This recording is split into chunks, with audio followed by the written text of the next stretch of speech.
తెలంగాణలో 2 టర్మ్లలో కేసీఆర్ పాటించిన సంప్రదాయాన్నే ఇప్పుడు కాంగ్రెస్ పార్టీ అమలు చేయాలనుకుంటోంది. బీఆర్ఎస్ ఎల్పీని కాంగ్రెస్ లో విలీనం చేయాలని అనుకుంటున్నారు. ఇందుకోసం చర్చలు పూర్తి చేశారు. బడ్జెట్ సమావేశాలకు ముందే విలీనం పూర్తి చేస్తారని అంటున్నారు. అదే జరిగితే రేవంత్ రెడ్డి కేసీఆర్ చేసిన తప్పునే చేసినట్లు.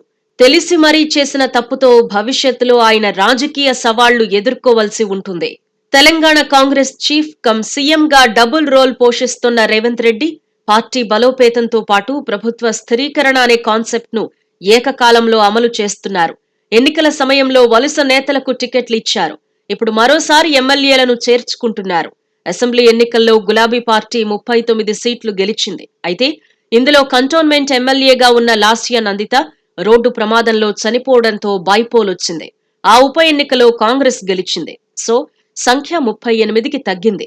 అదే సమయంలో బీఆర్ఎస్ నుంచి దానం నాగేందర్, కడియం శ్రీహరి, తల్లం వెంకట్రావు కాంగ్రెస్ కండువా కప్పుకున్నారు. ఇప్పుడు 35 మంది ఎమ్మెల్యేలు మిగిలారు. ఇందులో 22 మంది హస్తం పార్టీలోకి వస్తే బీఆర్ఎస్ ఎల్పీ విలీనమవుతుంది. అలా విలీనమైతేనే అనర్హత వేటు పడదు, లేకపోతే నిర్ణయం తీసుకోవాల్సిందే. ఈ విషయం పక్కన పెడితే అసలు రేవంత్ ఇప్పుడు ఎమ్మెల్యేల్ని ఆకర్షించాల్సిన అవసరమేముంది? పార్టీలో పదవులు లేదా ప్రభుత్వంలో నామినేటెడ్ పదవులు, ఇంకా ఆర్థిక ప్రయోజనాలు ఆశించి చేరేవారు కూడా ఉంటున్నారు. ఇప్పుడు ఇలాంటి నేతలే రేవంత్ రెడ్డికి అతిపెద్ద సవాల్. తెలంగాణ ఎన్నికల్లో రేవంత్ రెడ్డి అండ్ టీం ఏటికెదురీది గెలిచారు. ప్రస్తుతం పార్టీలో చేరుతున్న వారంతా కాంగ్రెస్ పార్టీని ఓడించటానికి సర్వశక్తులు ఒడ్డిన వాళ్లే.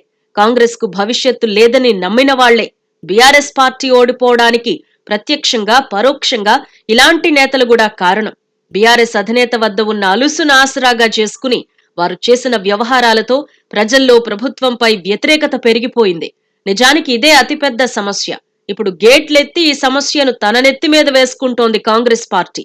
10 ఏళ్లు పార్టీ కోసం కష్టపడిన వారి ఫలం వలస నేతలు కొట్టేసేలా చేరికలుంటున్నాయి. పార్టీ కోసం కష్టపడిన వారు ఉన్నారు. దశాబ్దం పాటు పార్టీ కోసం కష్టపడిన వారు అసలు పార్టీకి భవిష్యత్తే ఉండదన్న భావన వచ్చినప్పటికీ పార్టీని వదిలిపెట్టని వారు ఉన్నారు. వారిలో చాలా మంది గ్రామ మండల స్థాయిలోనే ఉన్నారు. నిజానికి కాంగ్రెస్ ఎప్పటికప్పుడు బలంగా ఉందన్న భావన రావడానికి లీడర్లు పోయినా క్యాడర్ పోలేదని అనుకోవటమే. అది నిజం కూడా. ఇప్పుడు బీఆర్ఎస్ నేతలంతా పోలోమని కాంగ్రెస్ లోకి వస్తే మరి వారికి అన్యాయం చేసినట్లే అవుతుంది. అందర్నీ గుర్తిస్తామని రేవంత్ చెబుతున్నారు. కానీ అది చేతల్లో అంత తేలిక కాదు. 25 మందికి పైగా సిట్టింగ్ ఎమ్మెల్యేలు పార్టీలో చేరుతున్నారని అంటున్నారు. మరి వారి మీద పోటీ చేసి ఓడిపోయిన వారి సంగతేంటి? వారు పార్టీకి లాయల్ గా ఎలా ఉండగలరు? వాళ్ళెవ్వరూ బీఆర్ఎస్ ను గెలిపించలేదని గుర్తుంచుకుంటే చాలు. చేరుతున్న వారెవ్వరూ బీఆర్ఎస్ పార్టీని గెలిపించలేదు.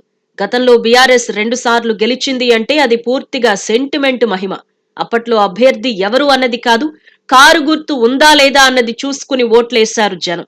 ఇప్పుడు అలాంటి పరిస్థితి లేదు. ఆ కారు గుర్తు నేతలు ఎప్పుడూ ఆ పార్టీని గెలిపించలేదు. గెలిచి చూపించిన కాంగ్రెస్ పార్టీకి వారు చేసిందేమీ ఉండదు. కానీ బీఆర్ఎస్ పార్టీని బలహీనం చేయవచ్చు. ఈ వ్యూహంతో తమ కుంపటికి నిప్పు పెట్టుకుంటే మొదటికే మోసం వస్తుంది. గతంలో కేసీఆర్ అదే చేసి నష్టపోయారు. ఇప్పుడు రేవంత్ కూడా అదే చేస్తున్నారు. అధికారం ఎక్కడుంటే నేతలు అక్కడుంటారు. కానీ వారిని చేర్చుకోవాలా వద్దా అన్నది తెలివిగా నిర్ణయించుకోవాలి.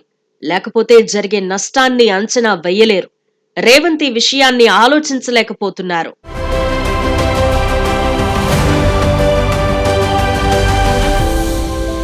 Please do subscribe to Please do subscribe to Please do subscribe to Please do subscribe to Please do subscribe to Please do subscribe to KTV Telugu.